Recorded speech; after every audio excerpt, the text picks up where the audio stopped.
کیا بات ہے اپنے بھائی ٹھیکر میں لگ رہے ہیں؟ بس کیا بتاؤں حارث بھائی، میرے ابو مجھ سے محبت نہیں کرتے۔ اتفاق سے میرے ابو بھی ایسے ہی ہے، مجھے تو ایسا لگتا ہے کہ دنیا کے سارے ابو ایسے ہی ہوتے ہیں۔ ہاں صحیح کہہ رہے ہیں، نہ تو گھومنے لے کر جاتے ہیں نہ تو میری کوئی فرمائش پوری کرتے ہیں۔ پھر بھی سنڈے کے سنڈے دیکھنے کو ملتے ہیں، ورنہ صبح جاتے ہیں اور رات کو ہمارے سونے کے بعد آتے ہیں۔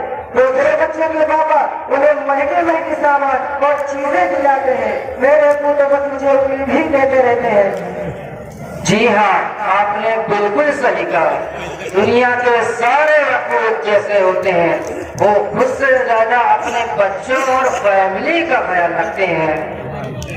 کیا آپ نے کبھی سوچا کہ ان کا دل نہیں کرتا ہوگا کہ وہ بھی اپنے گھر میں رہیں اور سکون سے بیٹھ کر آرام کریں؟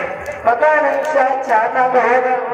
اور جہاں تک بات ہے آپ کی فرمائشوں کی، تو ان کی سیلری ہی اتنی کم ہوتی ہوگی کہ وہ چاہ کر بھی آپ کی فرمائشوں کو پورا نہ کر پاتے ہوں۔ ہو سکتا ہے ہماری ضرورتیں پوری کرنے کے بعد ان کے پاس اتنے پیسے ہی نہ بچتے ہوں کہ وہ ہماری فرمائشوں کو پوری کریں۔ ہم نے کبھی اس طرح سے سوچا ہی نہیں۔ اور جہاں تک آگے دکھانے کی بات ہے، یہ تو ان کی مجبوری ہے کہ ان کی ڈیوٹی ہے کہ وہ ہمیں ہمیشہ بری باتوں سے روکیں اور اچھی باتوں کی ترغیب دیں۔ اچھا عزت بھائی، یہ بتائیں کبھی بھی آپ کی ضرورتوں میں کوئی کمی آئی ہو؟ نہیں تو بالکل نہیں۔ کبھی ایسا ہوا کہ آپ بیمار ہوئے ہو اور آپ کے ابو کو آپ کی فکر نہ ہوئی ہو؟ ہماری بیماری میں سب سے زیادہ پریشان ہونے والے ہمارے ماں باپ ہیں۔ کبھی ایسا ہوا آپ کے ابو چھوڑ کر کہیں گھومنے چلے گئے ہوں؟ نہیں تو کبھی نہیں۔ اچھا حارث بھائی، یہ بتائیں کبھی ایسا ہوا کہ آپ کے ابو نے تو کچھ اچھا کھایا ہو اور آپ کو نہ دیا ہو؟ کبھی نہیں، اگر کوئی اچھی رزق ہوتی ہے تو وہ ہمیں دے دیتے ہیں اور کہتے ہیں تم کھا لو، میرا دل نہیں چاہ رہا ہے۔ تو یہ پیار نہیں ہے، محبت نہیں، تو پھر کیا ہے؟ ماں اور باپ دونوں ہی محبت کرتے ہیں، لیکن ماں کی محبت نظر آتی ہے اور باپ کی محبت کو محسوس کرنا پڑتا ہے۔ کتنا غلط میں سوچ رہا تھا اپنے ابو کے بارے میں۔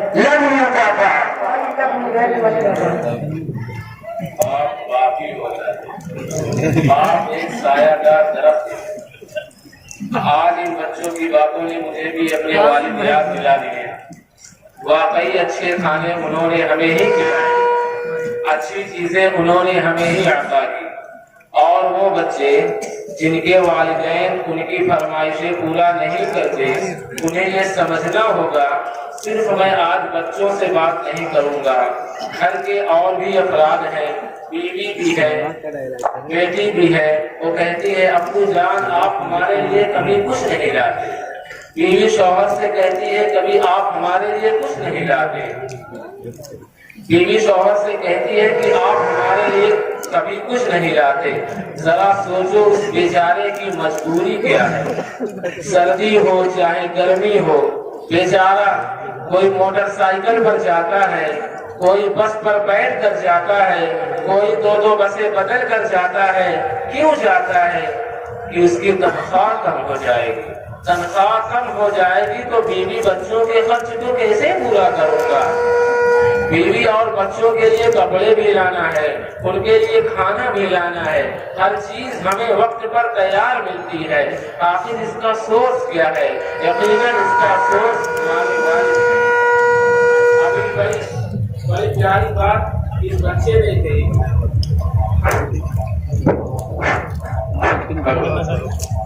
ابھی بڑی پیاری بات اس بچے نے کہی کہ ماں کا پیار تو ہمیں نظر آتا ہے مگر باپ کا پیار محسوس کرنا پڑتا ہے۔ ذرا پوچھو ان سے جن کے والد اس دنیا سے چلے گئے کہ باپ ایک سایہ دار درخت ہے۔ کبھی درخت کو آپ نے دیکھا ہوگا کہ اس کی اوپر کی پتے تو گرم ہوتے ہیں، وہ ساری دھوپ اپنے اوپر سج لیتا ہے مگر اس کے نیچے اپنے بچوں کو چھاؤں میں رکھتا ہے۔ آج بعض لوگ اپنے والد کی قدر نہیں کرتے، ان سے الجھ پڑتے ہیں، ان سے جھگڑتے ہیں، ان کو بلا وجہ برا بھلا کہتے ہیں۔ یاد رکھیے میرے آقا نے فرمایا جس کا مضمون یہ ہے کہ والد کی رضا میں اللہ کی رضا ہے اور والد کی